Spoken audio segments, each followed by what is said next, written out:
18 November ভারতের সাথে Asian cup বাছাইয়ের শেষ হোম ম্যাচের আগে আজ বাংলাদেশের প্রতিপক্ষ নেপাল জাতীয় স্টেডিয়ামে রাত 8টায় এই ফিফা প্রস্তুতি ম্যাচে বাংলাদেশ যদি নেপালকে হারাতে পারে তাহলে তারা বাড়তি আত্মবিশ্বাস নিয়ে ভারতের মোকাবেলা করতে পারবে। লক্ষণীয় বিষয় হলো এই দুই দেশের বিপক্ষে বাংলাদেশের জাতীয় ফুটবল দল জিততে ভুলে গেছে। ভারতের বিপক্ষে সর্বশেষ বাংলাদেশের জয় সেই 2003 সালে এই জাতীয় স্টেডিয়ামে সাফের সেমিফাইনালে। অন্যদিকে নেপালের বিপক্ষেও জয় এই জাতীয় স্টেডিয়ামে তা 2020 সালে। মাঝে বাংলাদেশ দল আর কখনোই নেপাল এবং ভারতের বিপক্ষে জিততে পারেনি।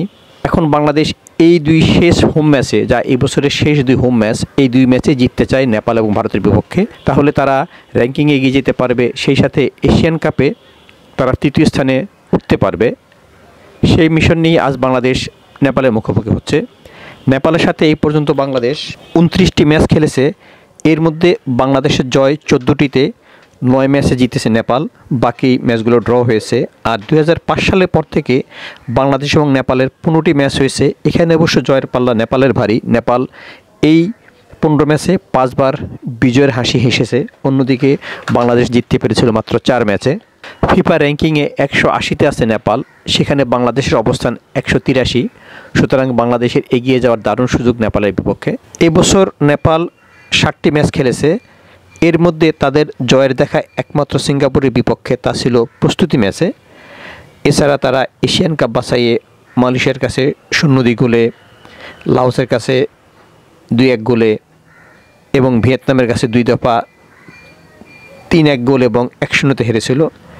যদিও তারা প্রস্তুতি ম্যাচে হংকংয়ের সাথে ড্র করেছে। এখন 18 তারিখে মালয়েশিয়ার সাথে শেষ হোম ম্যাচ খেলার আগে নেপাল তাদের শেষবারের মতো ঝালিয়ে নিতে পারছে বাংলাদেশের বিপক্ষে। অন্যদিকে হামজা চৌধুরী, সমিত সোম, তারেক কাজী, জামাল ভুঁইয়া, রাকিব, তপু এদের নিয়ে হাবিয়ার কাবরেরার মিশন হলো নেপালকে হারানো। কদিন আগে বাংলাদেশ নেপালে গিয়ে সেখানে ড্র করে এসেছিল, পরের ম্যাচ হতে পারেনি নেপালের রাজনৈতিক অস্থিরতার কারণে। এর আগে বাংলাদেশ নেপালে গিয়ে তাদের কাছে 1-3 গোলে হেরেছিল। সেই বদলা নেওয়ারই পালা এবার বাংলাদেশ দলের। যদি তারা আজ নেপালকে হারাতে পারে তাহলে যেমন র্যাঙ্কিংয়ে এগিয়ে যাওয়ার ক্ষেত্রে বড় একটা পাথেও পাবে, সেই সাথে বার্তা আত্মবিশ্বাস নিয়ে তারা মোকাবেলা করতে পারবে ভারতকে। 18 তারিখে ভারতকে যদি বাংলাদেশ হারাতে পারে তাহলে 2003 সালের পর, সে লম্বা সময়ের পর ভারতের বিপক্ষে জয়ের দেখা পাবে বাংলাদেশ।